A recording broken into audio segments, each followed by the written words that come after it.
wanted to ask you something, though, Geoff, about the Jets situation, because, of course, we know the Jets are near and dear to my heart and cause of so much angst. Like, you're a player in that locker room, and I think it's pretty apparent that the plan was for Zach Wilson never to take another snap for the New York Jets.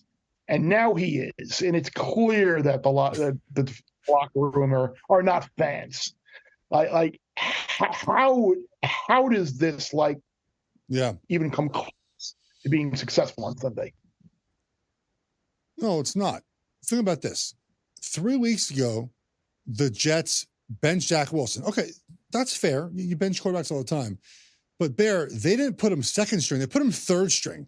So basically saying, hey, man, you're just never going to play here again. Like, we can't even have you be our backup. We couldn't put you in the game if Tim Boyle got hurt. You cannot play for us anymore. Tim Boyle goes out predictably, plays terribly for 2 weeks.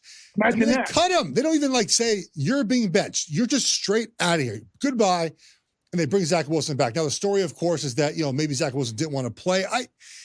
I don't necessarily buy that, Bear. I think there's probably apprehension about going back in the game with an organization that doesn't believe in you, because it's very clear that they didn't believe in him, right? And so I get the mindset very quickly of you know what? I don't want to ruin any chance I have of getting a job somewhere else, of getting hurt for an organization that doesn't believe in me and very clearly is not going to have me around next season. But in the end, of course, if you have a chance to play in National Football League, you're going to play.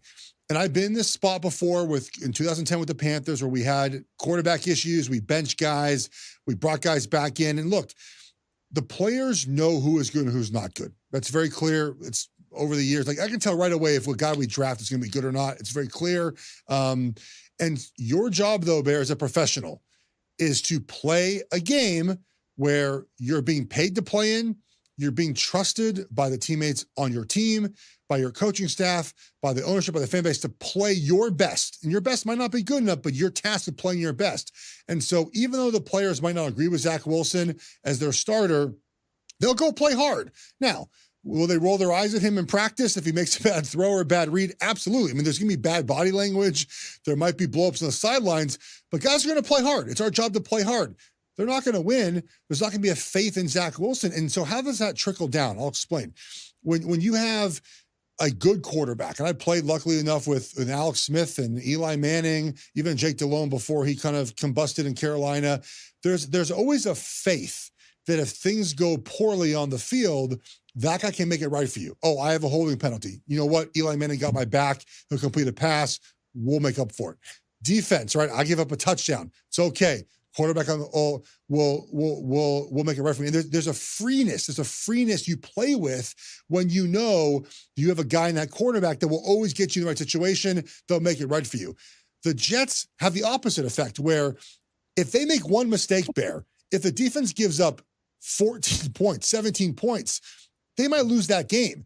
And so you play with a tightness as a team of trying not to make mistakes, because you know that a mistake that you make might be too much to overcome because you don't trust your quarterback to be that guy. So that's where it manifests itself in a 60-minute game. Like there's just a tightness you play with.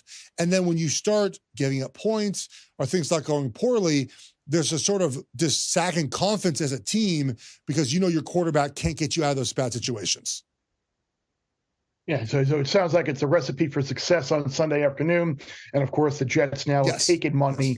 And, of course, we'll go out and pull the outright upset over the Houston Texans, who have the offensive rookie of the year, maybe the head coach, maybe the coach of the year, and will wind up in the playoffs. So, of course, this means the Jets will wind up winning on Sunday in typical NFL fashion. Of course, yeah. Bear Bets full episodes drop twice a week right here on the Bear Bets YouTube channel. Remember to subscribe to stay ahead of the odds, and let's celebrate all of our wins together.